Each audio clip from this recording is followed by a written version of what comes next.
Hey guys, it's Tuesday night here at Redbeard's Overthunk Junk. Just got done bending up these rear fenders using my Rug Fab vertical bender. Got that off a good buddy of mine truck. Anyway, show you what we're working with here. Took and bent these up last night. They're just simple flares, trying to mimic what I did on the front. We got about a 3-inch track width difference here on the rear due to the IFS hubs on the front of the rig. So I will be putting some spacers behind here. I've been running them quite a bit. I don't do a lot of road driving and haven't had any issue. So the goal is to get 6.5 on center between these tubes. So as you can see here, I'm using a piece of angle iron and some unistrut I cut up for spacers to hold everything level. When you're working on a trail rig, it's really hard to know that everything's actually true anymore. So I prefer to level everything off the rig versus off the ground. That way, if I come in and start work tomorrow and I got a low tire or something, I don't have to worry about being crooked on everything I do. So, as you can see here, it's just a rough bend. Use the BendTech software to bend this up and level it. And then this one over here, this is actually going to be the passenger side fender. But here's our mock-up. This is where it's going to tie in. Try to do a flat run. And I'll come off and support it off the bumper. And we're going to fill this in with some aluminum plating. And I'm actually going to move that gas filler neck out into the fender. Because we're putting a big XJ radiator across back here. So anyway, that's where we're at tonight. We'll do some time lapse and show you how the fitting goes.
Hey guys, it's Thursday, December 22nd. I took the day off yesterday to get some Christmas shopping done.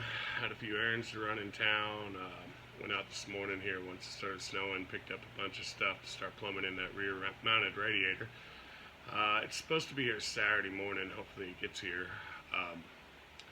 I had a bunch of old hose clamps, the full wraparound style I like to use, but they're not going to fit over the silicone hose I bought, so looks like I'll probably just be using normal hose clamps for that project. But anyway, we're going to try to get a bunch of the bracing done on these fenders today, and we're going to do some notching. Probably use mainly the bandsaw and grinder to get most of our notches in today.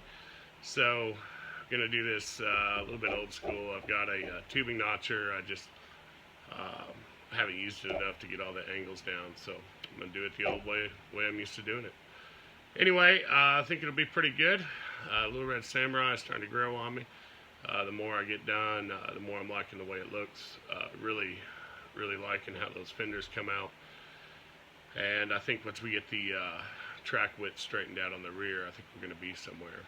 So anyway, the goal is to have this running by New Year's. We'll see how that goes. But anyway, got some nasty weather outside. It's snowing right now. It's not that cold. It's supposed to rain a couple inches tonight and then start snowing again in the morning. And high tomorrow is at breakfast, and then by lunch we're supposed to be at 20. And dinner tomorrow night is supposed to be in the single digits. So we're going to have a whole lot of water froze up. So be kind of interesting. Maybe we'll get a rig out and go play in it a little bit tomorrow night. Anyway, I hope you enjoy. We're going to do a lot of voiceover, some time lapse and whatnot. Kid's going to be doing the editing for me. I said my kid, Zeppelin, my son. So we'll see if we'll see how this goes. Anyway, let me know what you think. Post up some comments. Just kind of tell me the direction you think it's going, and overall thoughts. Thank you.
Hey guys, I just got this burned in right here. A little tricky on the angles and getting it in this close. But what we're going to do is I'll put a brace down here, and then we'll come right back out to here. So this is just electrical tape to give you an idea. But what we're going to do is aluminum panels, and I'll put some bracketry, some little fin stock in, and I'll use either 1/4 inch or 5/16 nut certs through the metal, and then we'll attach our aluminum through that. So if you walk with me, I'll show you kind of what it's going to look like. Alright guys, you can see here when you have like, this is a little bit different style fender, but what I'm trying to do is keep rocks and stuff off of me, give it something to rub up against before it gets too far in, so I don't want to get it hung up. I'd rather have a smooth outer line is what I'm going for. So as you can see here, I just couldn't figure out how to get a single piece of aluminum to do it, so I did this cross bracing down through here. And that gives us an opportunity for some more aluminum. We may do some pour paint work. My wife likes doing that.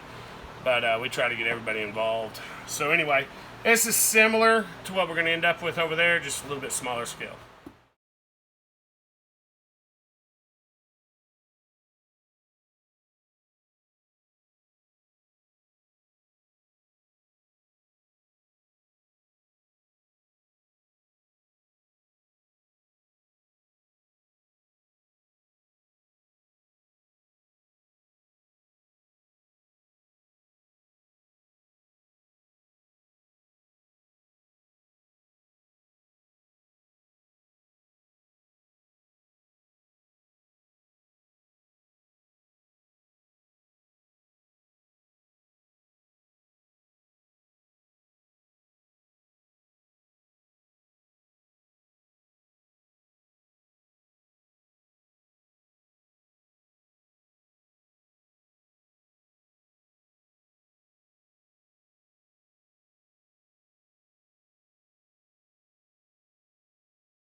Alright guys, so the previous owner of this rig did an interesting cage design. It's welded all the way through. We're eventually going to add a receiver hitch on here. But what we're trying to do is add some rub rails down the side. We do a lot of New England, and then we're moving back to Arkansas, so we a lot of tree contact. So I tried to make this wide body. We're going to tie this up and in here on each side. And in the rear track width is 3 inches narrower. We will be adding spacers. This is an overview of just the bare fenders, no supports. I really like the line, and with this a piece of aluminum sitting down over this, I think it's going to look pretty fat. I'm going to like it. It's going to make it kind of that wide body look. It's kind of what I build. This side here is without any bracing at this point. It's still got the previous owner thought it'd be cool to use sheet metal screws. Phillips head. At that, it spared no expense. And so anyway, we're removing all of that. Got metal falling everywhere. But anyway, if you look down here at the line here, I think you'll see what I'm going for. These top plates will be solid aluminum all the way down, and we'll do some paint pour on the undulating parts going up and down here. Front end, it's just mocked up. We're still playing with grill ideals. We don't know if we're going to go. I think this is an XL7, maybe an SX4. I'm not really sure. We may go with that grill and add some headlights. Zeppelin's leaning more towards a full grill look. If we do that, we'll have to 45 off the corners, but we're looking at the SJ410 mini Hummer style. I don't know if you're familiar with that. If you pan over here, Zepp, this is a like a bolt-in mock-up of what one looks like, but we would be using an entire one on this one. Fun fact, that Unimog logo got held up in customs in Latvia. I didn't even know that was a real place, but apparently when you order a mid-80s Unimog logo, it comes from Latvia. Anyway, like I said, we're going to cover this rig more as we go along.